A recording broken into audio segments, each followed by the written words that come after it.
Welcome to the Essential Geopolitics podcast from Stratfor, a RAIN company. I'm Emily Donahue.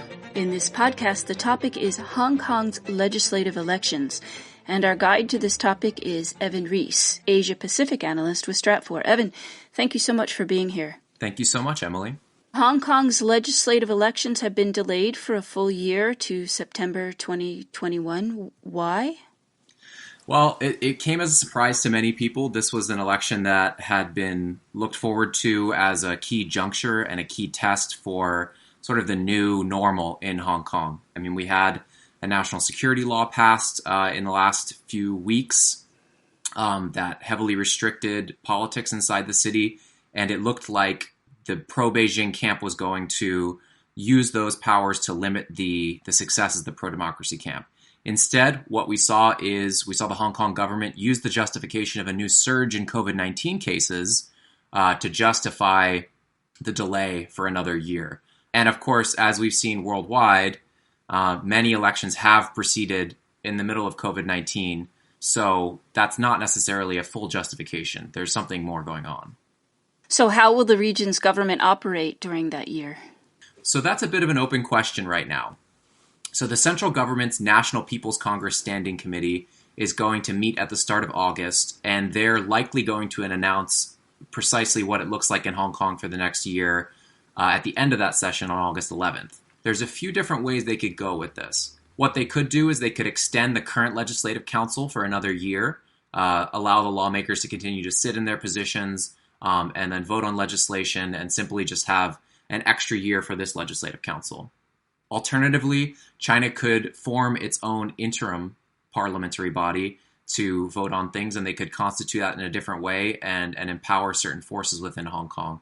And then they could use that to pass a whole raft of legislation that they would like to get passed, including electoral rights for Hong Kongers living in the mainland, limitations on filibustering, which has been a huge pro-democracy tool, and passage of domestic national security legislation as well.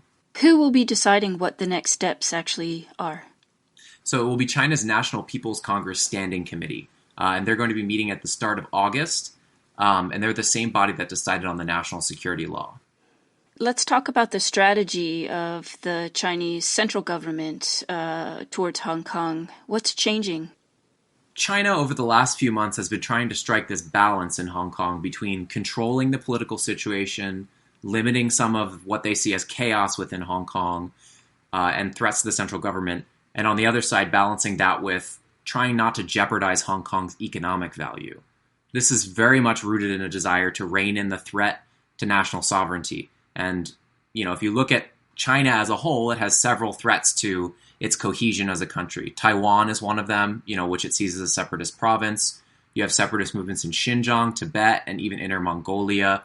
It's a large country that's very hard to keep together at points, and having Hong Kong and Hong Kongers openly defy the central government is a threat to the tenure of the Communist Party and to overall cohesion. At the same time, they're not resorting to the extreme measures of taking over Hong Kong, by putting soldiers on the ground in an overt manner or getting rid of the political system. They're trying this hybrid approach of putting more controls within Hong Kong through the national security law and more active intervention in politics without fully sweeping everything away and killing the goose that laid the golden egg. So, Evan, what does this mean for the political tensions within Hong Kong and the protests? So this puts the pro-democracy camp once again on a bit of a back foot. They were preparing for the September elections. They were trying to rally public support to their cause, and there still is widespread public support for pro-democracy issues and universal suffrage issues that they're advocating for within Hong Kong. Instead, now they have to wait another year. The risk is that they could lose some momentum towards these ends, and that pro-Beijing authorities within Hong Kong and then the central government itself could put in more limits to their power. At the same time, this also creates, in some ways, a bigger rallying point for the pro-democracy camp because, not only now has Beijing imposed a relatively unpopular national security law in Hong Kong, it's also potentially triggered a constitutional crisis within Hong Kong over how to extend the legislature and how to proceed with this. So that could be a major public rallying point. Of course, at the same time, one of the only avenues left right now, depending on what happens with the legislature, are the streets. And the COVID-19 pandemic right now, and to some extent the national security law, will limit the turnout on the streets. We'll see how long that lasts, given that Hong Kongers are relatively polarized politically and relatively, I would say, up in arms about these encroachments on Hong Kong's autonomy. And needless to say, the world is watching. Absolutely. Evan Rees is an Asia-Pacific analyst with Stratfor.